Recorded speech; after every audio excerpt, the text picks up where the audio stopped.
Hey everybody, Chris here. Thanks for downloading this episode of Fortune Comic News. Just a quick reminder, if you want to go that extra mile, go to patreon.com/Fortune Comic News, where you can get the amazing Mike and that guy Chris show. $4 a month, that's 4 episodes, $4, that's $1 an episode. That's awesome.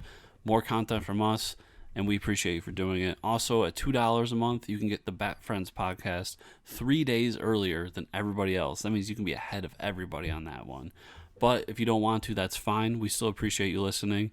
And if you could, go to your iTunes or whatever podcatcher you use, give us a 5-star review and leave us a review. It means so much to us. We appreciate everybody for listening, for reviewing, and all that. So I won't take any more of your time. On to the show.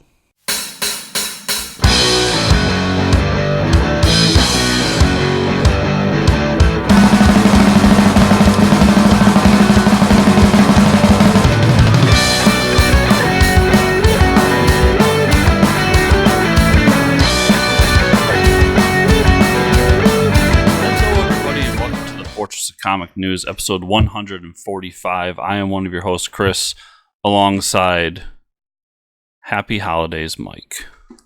Happy holidays, everybody. And also a special treat or gift for all of our listeners. The returning champ, we have Cullen Bunn on the show today to talk about all the stuff he's doing. So stick around to listen to him talk about all his amazing projects, and looking forward to that.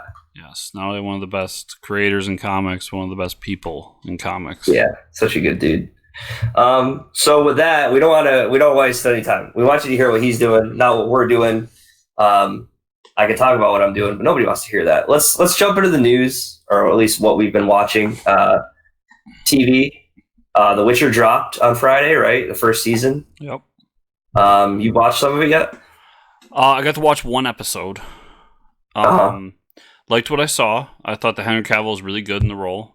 Yep. I thought they got a lot of things really done well. The world is very realized. The special effects I saw were good. And the story we're going on seems interesting enough. So it's very... They're definitely going for a more Game of Thrones than Lord of the Rings. And by that, I mean more of a darker fantasy story. But I definitely want to check out more of it, and would suggest at least the first episode if anyone wants to check it out. Cool. The Watchmen season finale dropped. This will be last week. I haven't not watched it yet, but what did you think? What was your overall? My overall was it. Assuming this is the only season we're getting, which I don't think that's going to be the case, it was a little underwhelming. Okay. We get a lot of things answered, a lot of connective tissue come together as they should in a final episode, but it ends in a weird place.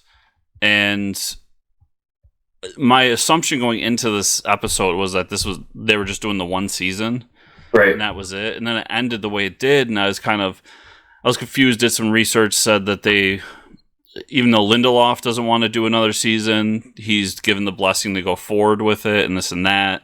So all I'll say is I thought it was overall a really good series, that the ending just got kind of muddled a bit. It doesn't have like a definitive, this is what we went for. But that's not to say that it was bad. It was just kind of... It was riding such a high for me, where it started so low and got so high that it was going to be hard to really stick that landing. So, yeah, especially if they just want to take the story and stretch it out now, that might hurt the show. Yeah, I can definitely tell that this was what Lindelof wanted to tell, was this one season, this is this thing. I almost feel like something was tacked onto it because of success of it to go forward, if that makes sense. Yep. Is that it for TV shows you've been watching? Yeah. We're on the break right now for a lot of stuff. Yeah, most of my stuff's on break. Walking Dead's been on break for a little while. CW. CW is on break. And I mean, I've been catching up on the new season of Rick and Morty, which we haven't talked about, and I've been enjoying those. Those have been ridiculous. It's been a ridiculous season. And No, other than that, it's holiday season. It's busy, and I was surprised I was able to watch and read as much as I did. Yeah. So let's jump into the movie stuff. The Red Sun Superman trailer finally dropped. Looks awesome. Animation looks great. Yep.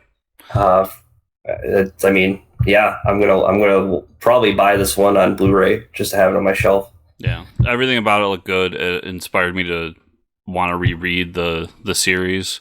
So good. Yeah, I'm excited for this one. I've been excited for one of their animated movies in a while. Just because after Killing Joke, they were doing so good, and then Killing Joke happened. Yeah, but this one looks really good, and I'll be there day one to check it out. Yeah, just hopefully no weird, awkward sex scenes that we don't need to see in this one. Russian Batman and Superman just getting busy. Oh no! Don't give him the idea. So right now we're gonna do. Chris and I both saw Star Wars. Wow, Star Wars. And we're gonna do a spoiler-free review right now. Just say that if we liked it or didn't like it, and then if you want to deep dive into the Star Wars reviews, you can head over to Patreon.com. Throw us a couple buckaroos there, and then you get the special podcast, The Magnificent Mike and that guy Chris, where we're gonna really dive into that movie, tear it to shreds, reassemble it. Praise J.J. Abrams or not. I don't know. We'll see. But head over there. But I mean, overall, I enjoyed it. I had fun watching it. I saw it twice this weekend. And for me, I mean, when you're wrapping up, 9 movies, some of the stuff had to be done. Some of the stuff didn't have to be done. But I think for the most part, I enjoyed it. Yeah, pretty much what you said. I enjoyed it. It was my least favorite of these new movies, but that's not saying it's bad. Right. I enjoyed it. I'll watch it again. It's telling that it didn't have the same effect the other movies had, where I had to go back and watch it another time. I left the theater and was just like, okay, and I was satisfied. Right. It's kind of whelming almost, right? Yeah. Yeah. It's like, yeah. It does get me intrigued for what's next for Star Wars, and I'm kind of glad that we're done with the Skywalker saga of Star Wars. Right. Yeah. Yep. And with that, let's hurry up and get to that awesome interview with Cullen Bunn. We got to hear him talk about his project, and we'll see everybody on the other side of that. And welcome back, everybody. Once again, welcome to the Fortress, the great and powerful Cullen Bunn. What's up, Cullen? Great and powerful. Great now that's powerful. You create and destroy worlds. That's like an achievement you've unlocked for being on the show. I don't know. It's been like this is the fifth time, maybe fifth. It only takes 4 or 5 times to become great and powerful. Yeah, wait till you see the next title. Yeah, you gotta make that a little more difficult. Yeah, we don't have that many reoccurring guests, but I mean, for someone like you that has so many different projects going on and stuff like that, it's always fun to have you back on the show. So thanks for being here. Yeah, no, thanks for having me, guys. Appreciate it. So I mean, this is pretty good timing coming out off the end of Unearthed. So maybe we'll talk about that. We'll start off with that, and sure. Maybe you can give us a little bit of a plot synopsis, because I read the book, and I always check out. I guess I would call this like a sci-fi horror book. I don't know if that's how you would describe it. Yeah, that's exactly what I would describe it as. It's sort of a sci-fi action horror book. It's co-written by myself and Kyle Strom, and it's illustrated by Baltimore Rivas, who's just amazing. And it's sort of the basic setup in the initial arc is there's this flesh mutating disease that's kind of ravaging these villages in Mexico. And this team of scientists and a military escort go in to try to figure it out before it starts, spreading further. And they trace the source of this disease to this cave system. And once they go into the caves, though, everything goes terribly, terribly wrong for them. And it just gets really weird and really bonkers. And there's sort of a cosmic horror element to it. Mm-hmm. And there's lots of gunfights and lots of mutation and lots of sanity shredding events that kind of torment them from that point on. and it was an initial 5-issue arc, which gets collected. The first arc gets collected and comes out January 8th. And then Kyle and I and Baltimore, we're now working on the second arc. So I can't remember what the release date is. There's always some skip months in there from Image, but we're working on the second arc now. And it's a book that I think over the course of the first 5 issues, you don't really know what's going on, and we kind of you think you know what's going on, and we change it, and then we change it again, and then when we get into the second arc, we really go bonkers with it. It's a really strange story after that point. Yeah, I mean, I found it interesting because you left it almost between sci-fi and mysticism, really, kind of. Yeah. Which is cool without it, without actually like explaining it outright. There's still some mystery to all of it. But as far as like cliffhangers go, I mean, the end of the book pretty much ends on a pretty large cliffhanger. I mean, you destroy the whole cliff. It could be the end of the series, right? That last image could just end everything, but it also works as a good cliffhanger. And we take it from that point, and as you can imagine, not without spoiling anything, it's that cliffhanger at the end of the first arc sets up. The world's not the same, things aren't the same after that moment. So it's an interesting exercise because it's almost a different series when you get into the second arc. It takes such a drastic change. It's we're kind of, we're not starting over, but it kind of just it's really the tone of the series changes and sort of the themes of it change at that point. Can we expect like a time jump maybe, or? There's a time jump, but not a big one. I mean, it's and because we're still, the characters who survive the first arc are still major players in the second arc. But there is, I like these time jumps, especially when we're dealing with skip months. You've got a time jump anyway because you're not getting the books right away. Yep. So we're playing into that a little bit, and we're moving it forward a few months at least.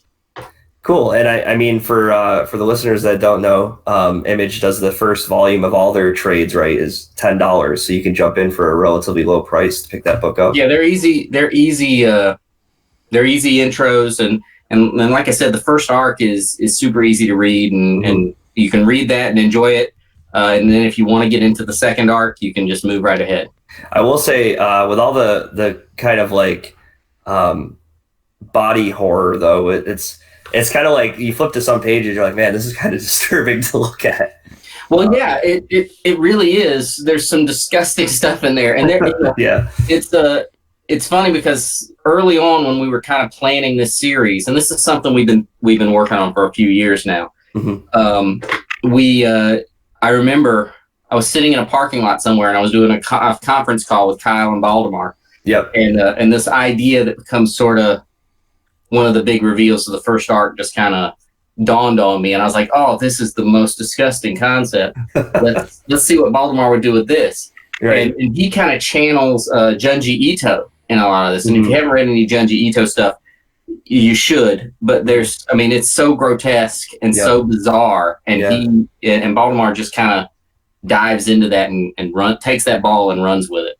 Yeah, it's interesting. It's like because it has that like sci-fi action twist, but then you're like, man, this is just really disturbing. What's like happening to these people? Yeah, it is. What happens to them is horrifying, and I don't think it's untrue to say that in the second arc we take that level of yuck and just we take it and we elevate it up by 100%. We just go really disgusting in it. That should be the review on the front of the book.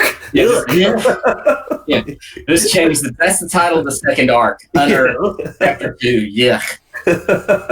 Awesome. And I know Chris has been reading some of your stuff too, so maybe we'll talk about that. Speaking of yuck. Yeah. So last time you were on, we were talking about the Kickstarter for Metro. So since then, we've gotten it released. People have gotten their hands on the book, and it was awesome, by the way. Thank you. Along with your collaborators from the Tell 'em Steve Day podcast. But my big question for that one is now that you've been through the process, how was that compared to some of the other stuff you've done at major publishers, indie publishers, so on and so forth? It's if I had it to do over again, that would not have been the first Kickstarter I did. It was such a successful Kickstarter that it kind of took us all by surprise. And I've had a lot of experience working with other publishers, and in some cases, and you do more and less depending on who the publisher is. You might take on more of the marketing or more of the production side of it, or you take on none of that, depending on the publisher. But with this Kickstarter, we did it all. And it was a little overwhelming, especially, we had a lot of, I'm glad we had these problems, because a Kickstarter I do in the future, I'll be on the lookout for them. But doing it all and that Kickstarter being so successful, it was a little overwhelming. And I think I can say this. I can't say who, but we've all decided that we don't want to do another Kickstarter with Metro. Mm-hmm. We would if we had to, but we don't have to. And we've reached out to a publisher who wants to do volume 2 of Kickstarter. Volume 2 of Metro. Mm-hmm. So we're working on the second volume now, and it will not be something that we do through Kickstarter. It's going to come out through a publisher that you all know. And what they'll do is they'll release volume 2, and we're doing it in such a way that the story continues, but if you didn't read volume 1, you'll be able to pick it up and follow the story. And then that publisher is probably going to release their own version of volume 1 as well. So there'll be, a Metro volume 1, Metro volume 2. And then, we've got a plan. I think it's a little ambitious. Brian has a plan for like 12 of these Metro graphic novels. Oh, wow. So it could keep us very busy for a long time. But yeah, the next one, I don't have a release date yet, because we're pretty early in the process. But it won't be a Kickstarter, not for Metro. I'm going to be doing some more Kickstarters in the future, mm-hmm. But we have if we have a publisher who's willing to work with us and put the book out, and we'll still have to do some marketing of it ourselves. But doing all of it for a book that had that many copies sold right out of the gate was a lot of work. It was a lot of work, and there were so many weird problems at the end with formatting, and everything just went bizarre. It was just a bizarre, bizarre results. Mm-hmm. And it's interesting that something that seems so simple as a thank you page became such a nightmare for us. I'll never do a thank you page in a book ever again. Anyone who does them, I'm sorry. If I ever do a thank you page again, it's just going to say, to all of you, thank you. Yes. We had all these names, and people were putting in crazy names, and they were it was ridiculous. There's a few Phil McCrackens in there. Yeah. So yeah, it's and that was all fine and fun, but it was the thank you page was such a nightmare to get straight, because there were something like over 3,000 names. Wow. That we had to get, and even after we even did like a proof of the thank you page and sent them out to everybody. Mm-hmm. And then even after we printed the book, people were like, "Hey, my name is misspelled. It was that way in the proof. Come on." And it was also misspelled when you entered it in the survey. I don't know how to spell Phil McCracken. Is it E-N or I-N? I don't know. Yeah, that's I can imagine that's like a nightmare. But all in all, we're proud of the book. We're happy we did it. Mm-hmm. And we think people like it. And we're excited to move on to volume 2. But yeah, I learned a lot of lessons on that Kickstarter. And talking about new projects coming out, you're working on another book installment for Harrow County, right? Like a same universe style book. Yeah. So what we're doing is, Harrow County ended, I don't know, a year ago, sometime several months ago or whatever, mm-hmm. With issue 32. And we just released the first issue, came out last week, of a new series called Tales from Harrow County. Right. And it's a new book. It's not. There's connectivity to the previous series, but it's a new story. It's not. This story doesn't hinge on the previous one the way it could. Mm-hmm. It's set 10 years later, 10 years after Harrow County, and it's a 4-issue miniseries initially, but the plan is to do it sort of like Hellboy, where it's a series. You know, as long as it's successful and people enjoy it, we'll continue to do Tales from Harrow County miniseries and form another big story arc with that. But yeah, it came out last week. Reaction's been really good. You know, we changed up our main character. We changed up really the tone of the book. Naomi Frank is drawing it now and watercoloring it instead of Tyler Crook, which that was our biggest. That's probably our biggest worry. Tyler's too busy to draw and paint the book the way he did in the previous series. And he has such a distinct style. We were afraid readers wouldn't react, you know, to a change very well. But Naomi's so talented, and she was really the perfect person to pick up that torch and move it forward. Awesome. Cool. So also, since we last talked, you've worked in the Venom sphere once again. So my big question here for this is, when you pick up Venom, it's during the War of the Realms crossover event, and you're taking over for a series that's had a lot of hype behind it with Donny Cates and pushing it through these event tie-ins, and then you eventually go on to do Scream as well as a part of Donny Cates' story arc that he's doing there. So how is that compared to when you've done Venom in the past, where you've had complete control over Venom, as opposed to now you have a section of time you're picking up where someone else left off, and you have to leave it in this place where he needs it to be moving forward? Yeah, you know, I've working with Marvel and DC. I've worked with events so many times now that, you know, it's kind of natural and it's easy to get into the flow of it. With Venom, you know, they called me and said, "Hey, do you want to do 3 issues of Venom for the War Realm tie-in?" And I was like, "Sure, that sounds fun." And then they called me and said, "Oh, by the way, Eddie Brock doesn't have the Venom symbiote." Good luck. Honestly, yeah, that's pretty much it. Eddie Brock doesn't have the Venom symbiote. Good luck. And I'm like, okay. And then they said, you know, so we've got this idea that Eddie's just being, you know, like a vigilante. He doesn't have superpowers. He's just out on the streets being a vigilante for those 3 issues. And I was like, I don't like that at all. I'm not doing that. You know, I want people read Venom. They want to see Venom in a symbiote. So I had to come up with some sort of cockamamie idea to put him in a symbiote for 3 issues and get him out of that symbiote, you know, in and out in 3 issues. So that's where we came up with this idea of this dream stone that would give him whatever, you know, would give him something like a symbiote, but it would be different enough that he could do, you know, some other things. And then there was some other stuff because they didn't realize that Venom was going to be appearing in the main series at the same time. So I just was lucky enough that I could ignore that and not worry about it and let whoever was writing, I guess that was Jason, let Jason deal with why is Venom actually in the main series when he doesn't have the symbiote. You know, but that kind of stuff, that's just the nature of events, honestly. That's not me slamming anybody for you know, dropping a ball. That is always the case in every event because there's so many, you know, it's not controlled by one office. If it's controlled by the Venom office, that's easy. But it's not. It's, you know, they're, you know, all 6 offices or 8 offices or whatever there are all working on this thing. And it's easy to get lines crossed and not figure out what's going on. And I've never seen an event that didn't have that kind of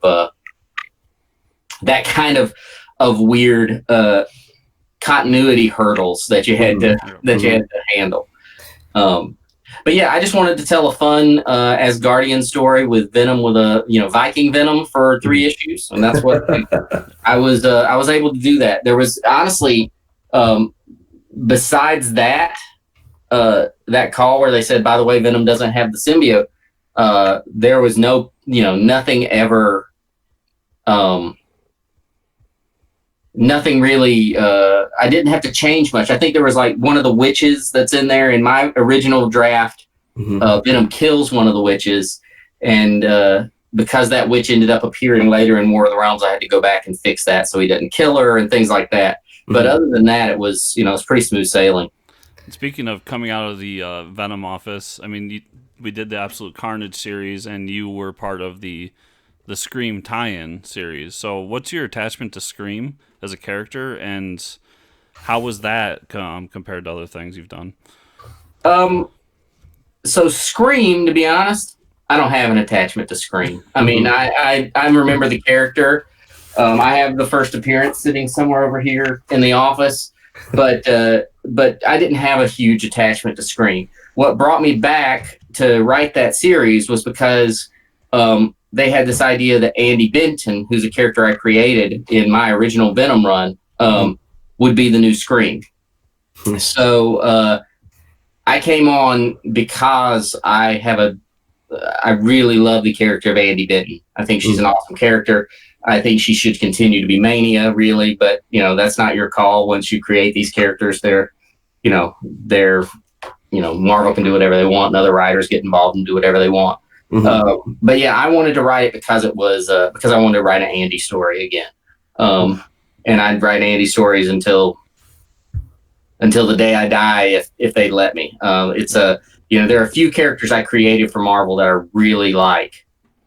Andy's probably right at the top of the list of the characters that I really love. She was the first.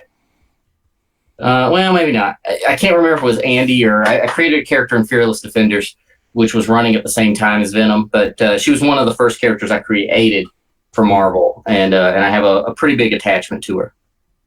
Cool. And then we've got Dark Ark After the Flood. So I remember you telling us that when you went to Aftershock, you had a list of pitches, and this was one of them, and you were kind of like, I don't think this will ever get made, and they pointed right at it. So how does it feel to have not only Dark Ark go on for so long, but now you're in another series based on that as well? Like it's a great accomplishment for a book that was that I didn't think. Yeah, you didn't have much faith in. I mean, honestly, I kind of originally thought of Dark Ark as a little bit of a joke more than anything. It was kind of something I thought was funny. But when they accepted it and said, "Hey, we want to do this," then I had to start taking it seriously and figure out a story that people would, connect with, and how to tell a story that's a little, there's a little ridiculous, but it's also got some scares to it and some sort of political intrigue in some way and mystery. So I took it and started taking it seriously. It's been a lot of fun, and yeah, it's surprising to me. They just released a hardcover edition of the first 15 issues. So the first 3 arcs of Dark Ark are now in a hardcover. So it's a really, and that's a really pretty look. And yeah, we're working on Dark Ark After the Flood is a series that, again, just like with Unearth, it kind of changes the tone and sets things up in a different way and goes in a different direction. That's the series we're working on now. And then they just announced that we're doing a Free Comic Book Day issue. So on Free Comic Book Day, there's a full issue of Dark Ark that hasn't been published before. It's all new story that's coming out. It's called Dark Ark Instinct. That'll be for free on Free Comic Day. Okay. So it's crazy to me that again, something I thought was kind of something I just amused myself with has found so much support with readers and so much support with the publisher. So it's really it's humbling, and it's exciting, and who knows? I can't wait to see. This one continues to surprise me in the directions it goes and things that happen with it. So I'm excited to see what happens next. Well, and not to take anything away from the writing, but I think a big part of that book too is the art. Finding that perfect artist for this book was I couldn't remember. Was this someone you've worked with before, or? So I had not. This Wando, I had not worked with him before. I was definitely familiar with his work. But I had not done the project or done any projects with him. So yeah, and he's great. Now we did with the new series. There might be some changes in artists coming up, but we're, again, it's like when we talked about with Tyler with with Harrow County. Carroll County. Thank Yep. you. It's hard to keep track of them sometimes. I didn't get so many It's a projects. matter of finding an artist who really can kind of carry the torch. If Juan's getting busy with some other things, he got some other stuff going on. So Jesus Herves, who I have worked with on other projects, is going to take over. Like for the Instinct issue on Free Comic Book Day, he's going to be drawing that, and you might see him getting more involved in the world of dark art. Cool. So Awesome. then recently was announced that you're going to be working with AWA Comics with a book called Bite Sized, if I'm remembering correctly. Now, I know not a whole lot's been said about it. It was part of a press release that AWA put out there. But what can you tell us about it? Well, I mean, I didn't know that they had released that press release, so I guess I can say anything I want to.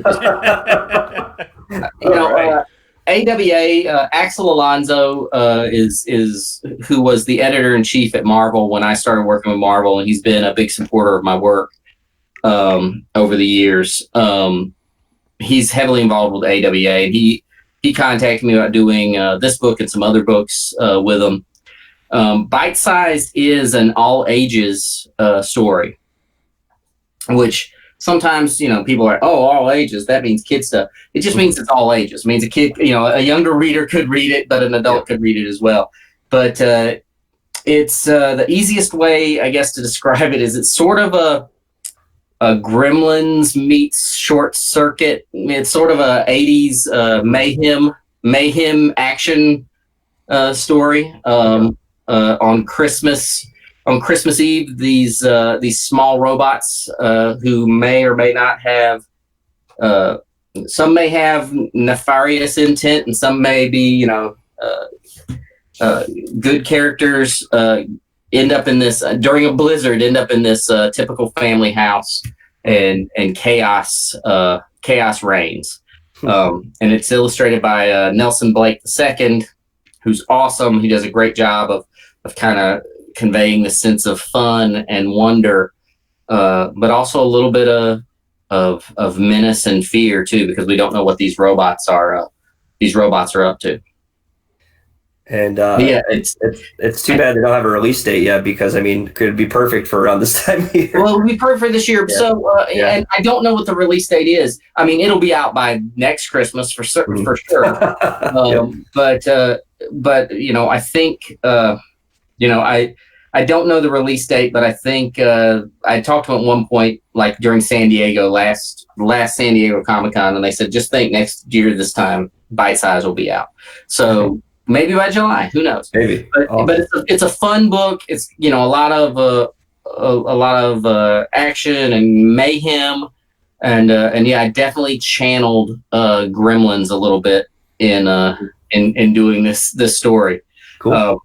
And writing stuff for all ages books is something I've always been really interested in. I write a lot of horror books. Write a lot of mature content books, but I've done some all ages stuff. I've got Bite Size coming out now. I've got another book coming out with HarperCollins called The Ghoul Next Door, which is an all ages horror book that'll be coming out, I think, in 2020. It's sort of an area that I really I enjoy writing, and I enjoy telling those stories, because I want to let's hook the kids on comics so that comics can continue to exist for a while. That's a good point. Yeah. Yes. So I don't know about y'all, but I'm getting old, and I can't keep up. I'm too old for this. I'm too old for these comics anymore. We gotta get some youth in there. I'm doing my part, getting my kids in. Yeah, there you go. Yeah, I'm always like promoting comics to people at work with kids. Like, if you want to get into read, pick up this book. And well, yeah, comics are great. That's how I got into reading, and comics are awesome for getting kids into reading. And there's so many great comics for kids. Right. Exactly. So for someone like you, just before we wrap up, you have so many projects going on, and a lot of them are so diverse too. It's like, how do you keep up with all that? What do you do? Just one day you're working on this, next day you're working on this, or I wish I had that luxury. Yeah. Right. In theory, yes. I work on one project at a time. And when that one, when I get, deadlines are king. There are always deadlines. Yep. And I never want my collaborators to be waiting on me. I don't want an artist to be sitting there twiddling their thumbs because I didn't meet my deadline on the script. Mm-hmm. So there's the first, that's the number one pinnacle. Deadline is the thing I have to meet. The ideal would be I can work on one project, complete it, send it out for deadline, and then move on to something else. That's not always the case, though. Sometimes I'm working on 2 or 3 at a time. And yes, in those situations, Moon Knight appears in an issue of Dark Arc. And I'm like, oh, wait a minute. That's all wrong. I got to fix that. You get characters all get screwed up. But, I just try, I keep a lot of folders with a lot of notes. The biggest challenge I found lately is keeping characters straight, especially in books where there are a lot of characters. So I have like cheat sheets written up of all the characters, and I can check off, that they, what they're doing, and I can make sure I'm following through, see what characters died last issue so they don't appear in the next one. But yeah, I keep a lot of folders. In fact, this morning I spent a big part of this morning organizing my folders again, and organizing all my notes for the projects I'm working on. So on that, another writer I'm a huge fan of, who's just as prolific. Do you have like an ongoing tally with Jeff Lemire to see who can do more stuff at one time? Jeff Lemire is the devil. We have not kept an ongoing tally. We have joked about it for years. There was once that Jeff Lemire, Matt Kent, and I were all at New York Comic Con together, and we said, if we were all on the same plane, and that plane goes down, comics is over. We will no longer support it. So because Matt was working on so many books at the same time. Jeff, I say he's the devil, but he's a good friend of mine. I admire him greatly, and like me, he just loves telling stories, and it's a sickness. I think we'd both rather be in a situation where we don't have to tell so many stories. Mm-hmm. But it's just a matter that we can't help it. I woke up this morning and grabbed my iPad. Before I got out of bed, I wrote a pitch for a new series because I just had this idea when I woke up. I like telling stories. Like what you said about Jeff and you, you guys are both working on so many different projects, but it's funny because I just had a conversation with a friend that I brought to a local comic shop yesterday. And he hasn't necessarily been keeping up. Like he'll read trades here and there, but I was talking about you. I was talking about Jeff Lemire and was like, well, what books do they have out now? And I'm like, well, what do you want? Do you want a superhero book? Do you want a horror book? Like, do you want an upbeat story? And it's like, you guys have such a variety to choose from. And it's like, if you want like one of those stories, then you have all these other stories to look at too. So, really for you, it just makes a case for yourself as well. It's like the readers can just go to so many different books to look at. It's awesome. Well, I like I said, I like telling stories. I like telling lots of different kinds of stories. Yes, I lean into a lot of horror stuff, and that's probably where I feel most comfortable. But I just like I like it all. So I want to do as much as I can. We all have such a limited time here on Earth. And I want to tell as many stories as I can before that time runs out. So, it's what I can't help but think of these different stories and want to do, lots of different things. Well, you've just inspired me to record 1,000 more episodes of the podcast. Here you go. There you are. Hey, that's it. Whatever you like doing, do it well, as long as it's legal and doesn't hurt anybody. Yeah, right. Exactly. Do a lot of it. I don't want to accidentally inspire some serial killer. No. I think we're okay there. But with all these projects you're doing, where can you direct our listeners to follow you? Where's the best spot for that? I'm probably most active on Twitter, and it's just Cullen Bunn. It's easy to find me on Twitter. I'm on Facebook. I have a website, which is cullenbunn.com, and I have an e-newsletter. So there's lots of ways to keep up with me. I have, Twitter, Facebook, e-newsletter, website, Patreon. there's lots of different ways to follow me and get different content. You know, I've been posting a lot of stuff on my Patreon in the last few weeks that are, you know, teases of things that I'm pitching that haven't even been accepted yet. These are, you know, new, you know, these are images and art for new books that I'm out there actively trying to sell. So to a publisher. So there's, you know, there's lots of different ways to keep up with, you know, the different things I'm working on. But I'm most active on Twitter for sure. Awesome. Yeah. Thanks again. Yeah, I appreciate it, guys. Thanks for having me. And we're back. Awesome. So cool having him on the show. Check out all the cool stuff he's doing. Unearth comes out early January. $10. Pick up that trade if you want to get spooked and weirded out. You know, when it's cold outside, you want to snuggle up with a graphic novel to read. Grab that one. It's pretty disturbing stuff. And look for the name Cullen Bunn in 2020 because there's some cool stuff coming. Oh yeah, for sure. Speaking of cool stuff, comic news. What do you think, Chris? Comics. Young Cable is getting his own series this March from writer Jerry Dugan and artist Phil Noto. Young Cable, how do you feel about that? Good for him. Good for Young Cable. I'm glad he gets it. It doesn't interest me too much, but Jerry Duggan, great writer. Really enjoy his work. But as a non-X-Men fan, I'm reading way too much X-Men right now. I don't need more. Right, and that's pretty much what I'm getting at. Unless it really intrigues me. So there's some ideas been thrown out there that intrigue me enough where I'll read that, but just a Young Cable and the story they're telling, it doesn't feel like it's for me. That feels like it's more thrown towards the hardcore X-Men fans who have been following this a little bit longer. Yep. This is interesting. Co-creator of iZombie has a new zombie-centric series coming this February.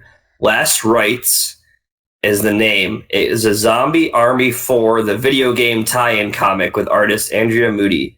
I've never heard of Zombie Army. Don't really know what that game is. Yeah, I've heard of it. I've never played it. And it's Chris Robson. I forgot to put it in notes. Okay. But it's weird because it's a kind of a B video game that people enjoy and play, but I don't think it's not like the huge success that something like a Dark Souls or Call of Duty or, you know, one of those bigger name games are.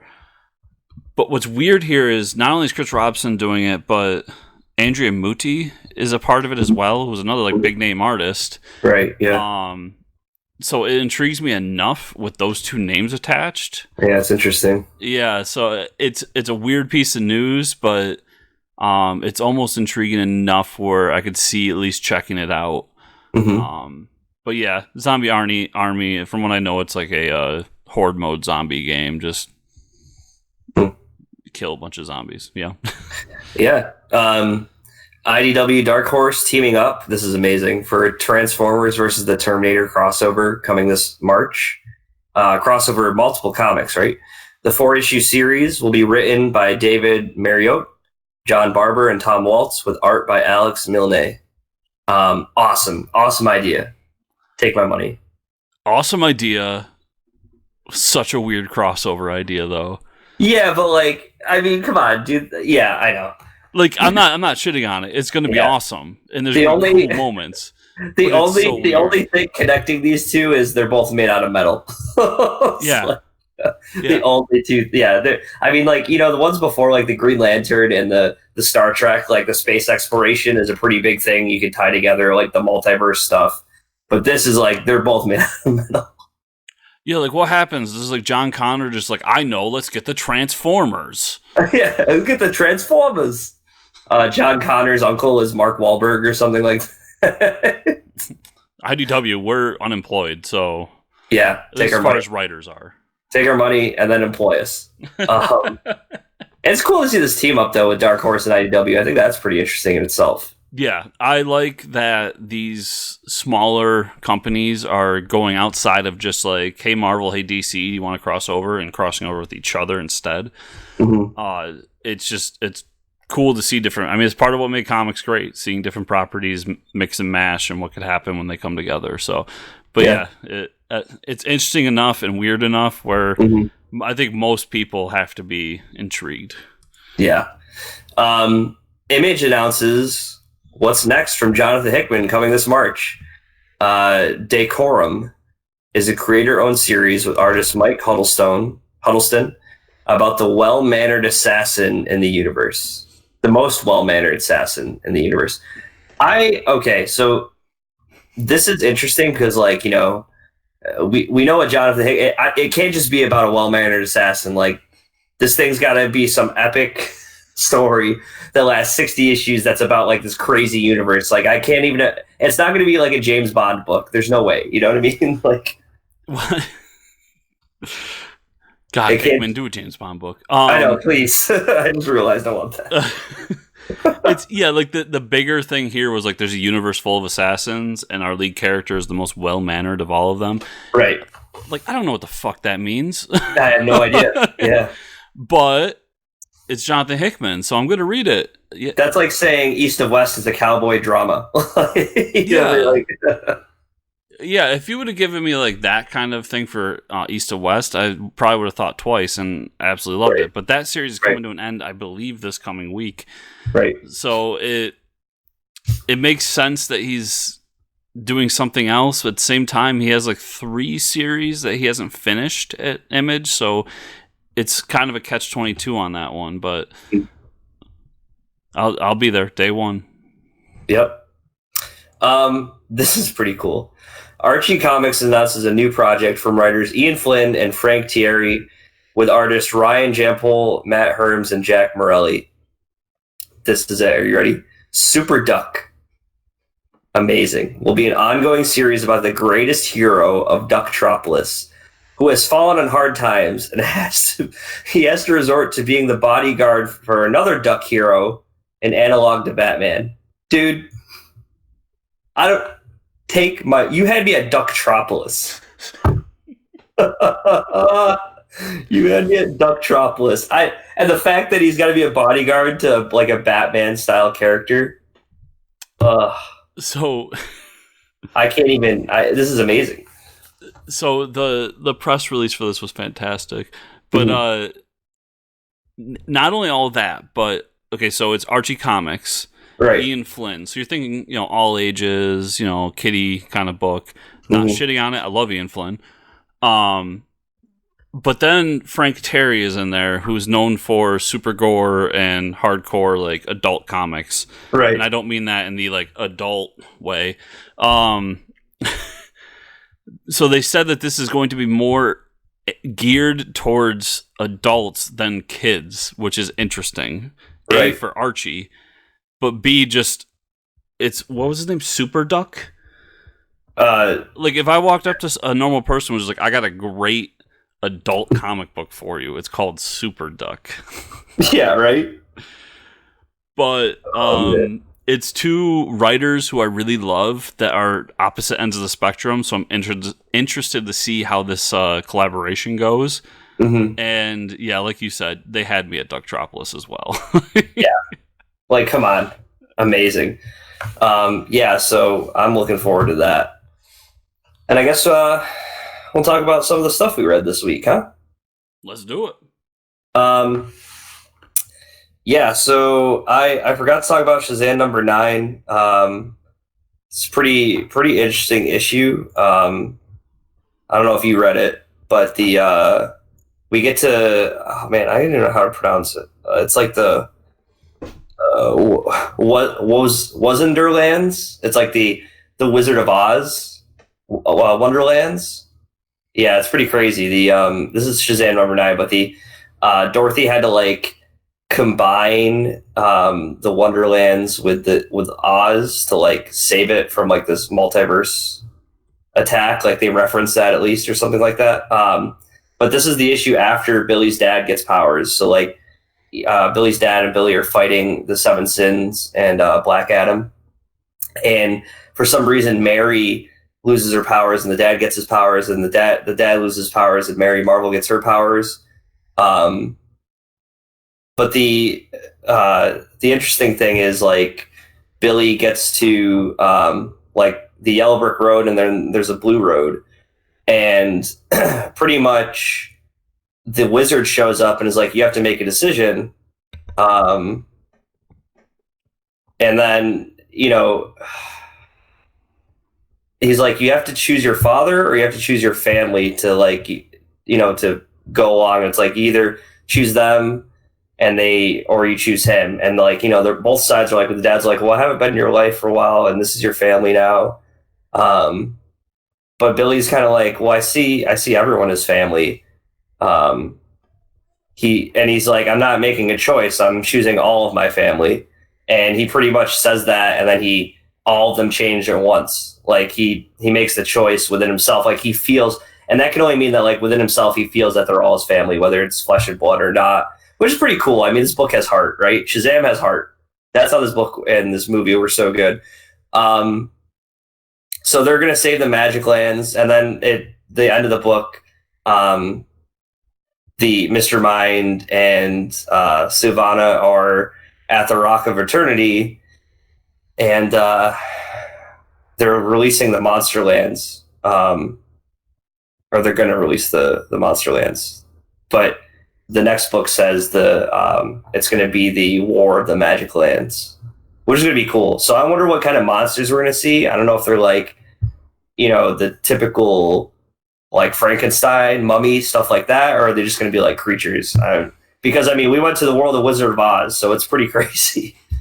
Yeah, really good book. I mean, you know how much I love this book. Really interesting book came out this week, Wonder Woman Dead Earth #1. So this is part of the Black Label series.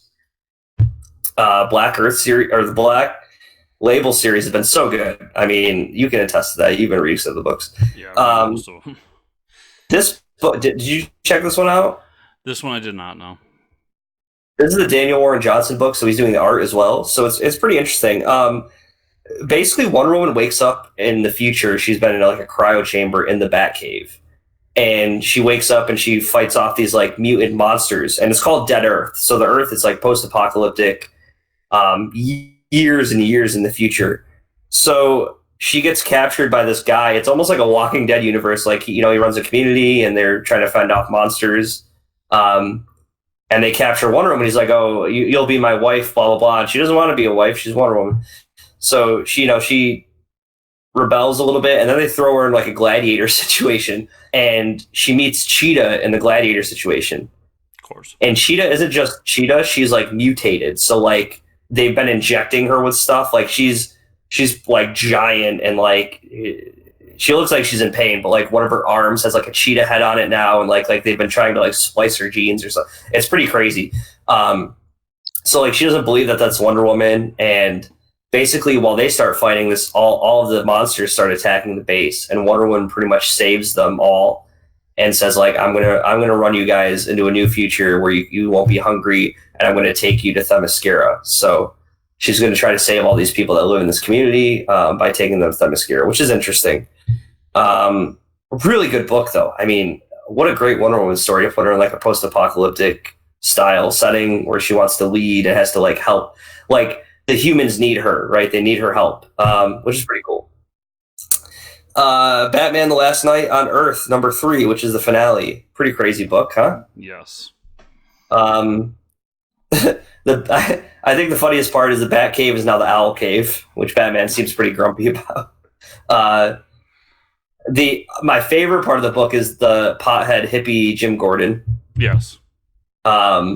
He's got like the round Beatles glasses, like, and I think he's smoking a joint in one of the. That's how you know it's DC Black Label, folks, when Jim Gordon's smoking a J in your book. Pretty awesome. So like we Omega reveals himself. We know that Omega is like trying to put out these signals that works with the anti-life equation, correct? Like he's getting ready to light the signal to get everybody like to obey him. And we find out like, so Batman kind of rallies everybody under Wayne Manor in the Owl Cave and says, hey, we should take the fight to him because Batman's weakness is his overconfidence. Like, he just won the last issue, he defeated me, right? So if I know Batman, which I know him because I am him, like, he's gonna be coming off that thinking, I'm hot shit, nothing can happen. So they immediately take the fight to him. Joker gets the Robin mech suit, which is pretty crazy. Yeah. He wants to be Robin, so he gets a Robin mech suit. So, like, there's a big fight between Batman and Omega. We find out Omega reveals himself. He is the original Batman from the whole Snyder run. Yeah. But now he's become jaded and pretty much crazy. He's gone crazy. But like they almost reveal that before they reveal it, like, they break into the lab and the new Batman is kind of like, maybe he's just a better version of me. Like, he's doing what I should have done or what I couldn't do. And that's obviously what this Batman thinks. Like, he's the answer to everything that went wrong. Really cool reveal, I think. The fight scene happens. The young Batman wins. The whole point of bringing the young Batman there was Bruce needed a new body because this one was kind of worn out. He's pretty old and beaten up. So he wins the fight. Everything gets, happily ever after. And I think the most interesting point is that Superman hasn't arrived on this Earth yet. And that's kind of what happens at the end of the book. The arrival of Kal-El. Which is, maybe we'll get another series out of this. I don't know. What do you think? Maybe, because Snyder said that him and Capullo are done with Batman after this, but they didn't say they're done with Superman after this. Yeah, maybe we see Superman grow up in this universe. But yeah, I really enjoyed the book. It was well drawn, and my favorite moment, and it's because it's one I've really harped in my personal life, on Bat Friends podcast, and just in general, is the idea that when they were both kind of down and out in the cave, and Joker sits there and goes, if this is the way I go, I died the way I wanted to die, with the person I care about the most, Batman. Mm-hmm. And so that you're Batman. So it was like, I like that dichotomy with him and with Batman and Joker, where like they're bitter enemies, but at the end of the day, Joker is just insane in his way of going out there and like hanging out with his friends to do crazy shit. And right. But yeah, really great series. I enjoyed it from beginning to end. And yeah, it would be interesting if they do some sort of Superman thing after this. Mm-hmm. That would be cool. And then I had, let's see. I guess we'll save Doomsday Clock for the last book we talk about. Okay. Basketball Heads number 3. This is the Joe Hill imprint, Hill Comics at DC. Number 3 is, if we remember, the girl's visiting her boyfriend who's coming off like a deputy internship for the year. They stay at the deputy's house. They get attacked by these men. The house they're staying at has like a collection of like ancient weapons or like museum artifacts. Cuts the guy's head off with this axe, and now he's still talking. So this is the issue where she takes the head with her because her boyfriend was taken away by the guys. We get revealed in this issue why they took him away and left her, and he basically says when they're on like a cleaning crew with all the people, all the inmates in the jail cells, they were out for a day and they found a dead body with cash, and they said that like her boyfriend took the cash and is hiding it. And she's like, he would never do that. He's a good person. So basically she's like, well, you'll take me to my boyfriend. We got to go find him. So she starts to hitchhike, and she finds one of the guys she knows from town. Well, the guy she knows from town was in on it. He was one of the guys that took the boyfriend. So the end of the issue, she pretty much gets like knocked out, and now she's got to like fight this guy off. So she's in a little bit of trouble. Still don't know what happened to the boyfriend, and we don't know why this guy's head is still talking after it's been chopped off. So besides talking about Doomsday Clock, that's all I had. Well, that's all I could read this week. So just as a PSA, next week we're doing like our end of year show. We'll probably do a end of the show thing of what we've been reading, because I had 33 books on my pull list. Mm-hmm. And then I also picked up a few digital comics, so I had a lot of shit. Yeah. But digitally, I finished Lock and Key. Yep. Enjoyed the first volume. I thought it was well done. It does pick up near the end, as we talked about last week, and I look forward to reading more of it. Yep. A Comixology original series by Chip Zdarsky called Afterlife. Mm-hmm. It's 3 issues in. I just discovered it, really enjoyed it. It's all about these demons who their job is to capture souls to bring them to their level of hell. Okay. And it's done through a bounty system. So different types of death and the people, the bounty's higher. Mm-hmm. And in this, we meet up with this girl who's kind of been doing this Uber thing and picking people up, and she ends up picking up a demon who's taking a soul to hell, and wackiness ensues. But it's really it's a really cool book with a lot of action and just a great cast of characters. Cool. If you have Comixology Unlimited, it's free. Otherwise, it's like a $3 book, I believe. And then I got American Jesus by Mark Millar. Great, 3 issues, right? Great book. Really enjoyed the first issue. It's just a cool concept, and I like how he's digging into not only it takes place in 1974, where this woman realizes she's holding the baby Jesus inside of her, and she's never had sex before, so virgin birth. Right. And they start talking about different events and how it's going to lead to a certain way of how Satan's going to take over and unite the world under Lucifer. And I can't wait for you to finish the series. What? It's so good. I can't wait for you to get to the end of the series. Is this not a new thing? Because I thought it was a new book. American Jesus? No, American Jesus has been out for a long time. Oh, it was released as a new comic on Comixology, so maybe he just released it digitally. Yeah, I don't think, because it's been out for a while. It was one of his older books. Yeah. I'm going to have to look that one up when we're done. But yeah, so I really enjoyed that first issue. And then for the floppies, Batman Superman number 5, it's the big fight between the world's finest and the new Sinister Six. Yep. And we get a lot of fighting, a lot of back and forth. People pushing Superman to his limit to where he gets kind of pissed off. And at the end, we find out that the Batman Who Laughs is saved by the Sinister Six. Cool. Justice League number 38. I guess you didn't read it, but it's the big fight between Luthor and the Justice League. And it ends. I guess the next issue is our last issue with Snyder. Oh, these are the books from last week, right? No, this is this week. Oh, I must have. This is yeah, so it is the big fight, because last week we kind of had the lead up to the big fight. Now we have the big fight, and it ends with Martian Manhunter being saved. Okay. And leading into what's going to happen with next week's issue. And then the kind of the sequel to what's going on in Batman Superman, Year of the Villain, Hell Arisen number 1. It's a Tinian book, but I gotta say I really enjoyed it. I know it's kind of a dime a dozen for me and that creator, but it's all about.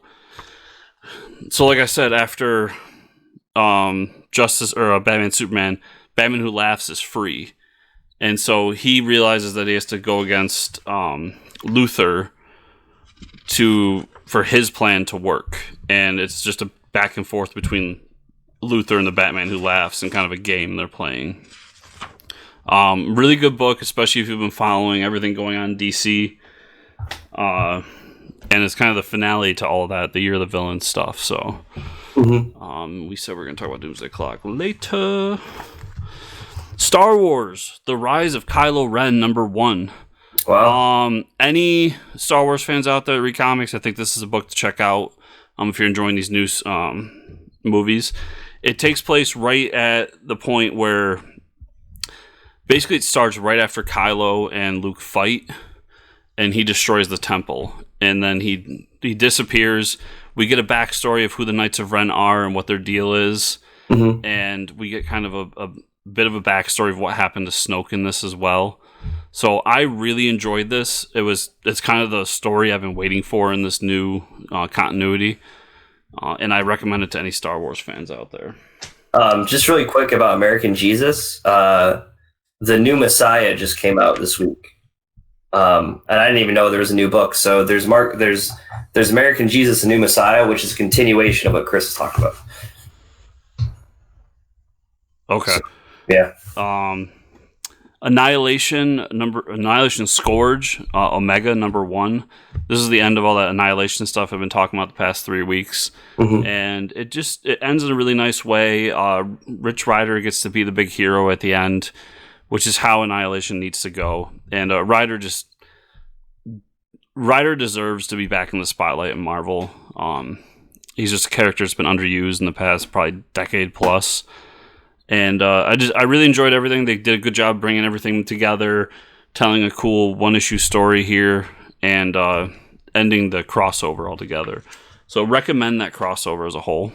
Cool. Guardians of the Galaxy #12. This was the big book that Donny Cates is talking about. That's going to finish all the storylines he was doing and this and that. And it kind of does that. We get a lot of cool things in this. There's a fight between the Guardians and the Universal Church of Truth. We end up sending them into the future, and the future that they're trying to stop is the one from Thanos Wins. Oh, okay. Which was a cool little cross-section there. And Rocket Raccoon gets to save the day. And with that, we get Rocket and all the different characters coming together and kind of celebrating who Rocket is for the team and for the Marvel Universe, which is nice because Rocket's always been a character who's there, but isn't really celebrated that much. And then Donnie kind of teases not only all the stuff he's done in the past through different 2-page spreads, but then kind of hints towards what's going to happen moving forward with him. So I really like this issue. I thought he did a great job of wrapping it all up. And I look forward to what he has planned next in all this. Cool. And then Amazing Spider-Man 36, real quick. The whole 29-9 storyline was a big dud for me personally. This kind of doesn't wrap it up because there is no mega issue I still got to read. But this wraps up Peter Parker's portion of that. And I'm kind of left questioning why the story needed to be told. I believe at the end of the day, it's so he could get that one device moving forward and bring the Chameleon in as a major villain moving forward. But I gotta say, disappointed by the 29-9 storyline. And then the last book I'll talk about before we go into Doomsday Clock is Joker Killer Smile Book 2, which we talked about Book 1. It was really about a therapist talking to the Joker and felt really like by the books, what we've seen before. And then this issue turns that on its head. So the character we meet that's the psychiatrist is really slowly losing his mind as well. And he is perceiving time differently and perceiving his life differently. And because of what the Joker's done, just through manipulation, has really just ruined his life. And I really, really liked this issue, and I liked how he kind of turned everything from a story that I thought was going to be kind of paint by numbers to doing something a little bit different inside that paint by numbers story. Cool. Recommended. And then Doomsday Clock, #12. Yeah. I'll let you take it. So this is obviously the finale of the book that's taken over a year to finish. First off, the Gary Frank splash pages alone are worth the price of this book. We get a huge fight. All the nation's heroes start, they find that they know where Superman is. They start sending, Japan starts sending kaijus. The Russian heroes are there. There's an amazing splash page of all the people that show up to fight him, and then there's an amazing splash page of when all the Justice Society and everyone else shows up to help him. There's a B story of Alfred and the new Rorschach telling him that he's needed for the end of all this. He's It doesn't matter what Rorschach was before. It matters like you need to be him. It's important for you to be Rorschach now today. Like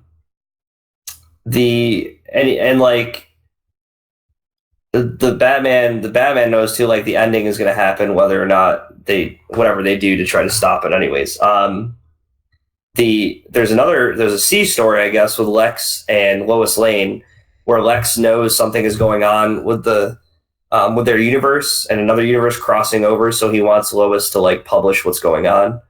And he kind of knows like Ozymandias' plan, but the main story is obviously with Manhattan and Superman. We've been building up to this giant fight.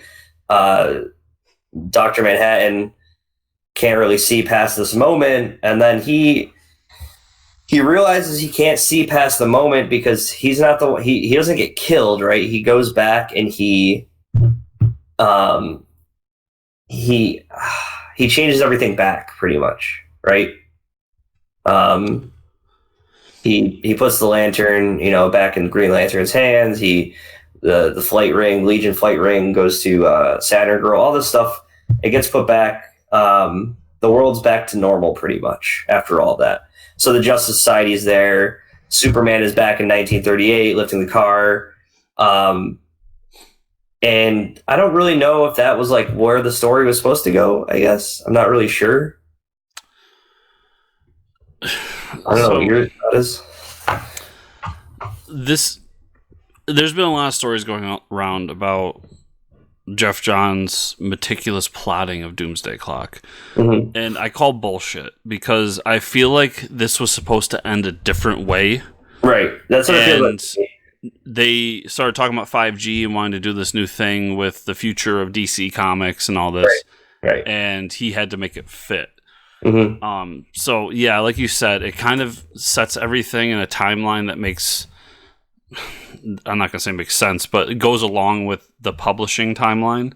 Mm-hmm. And I almost feel like we're going to leave, it seems now, knowing what we know, that 5G is going to be a new Earth. Because they said every time a new reboot happens, a new Earth is created. Right. And everything we've known is going to be its own Earth now. We're going to go to the 5G Earth. Yep. I really just, this book needed to end 2 years ago. Like, yeah. It's not a great, I didn't think it was a great ending. No.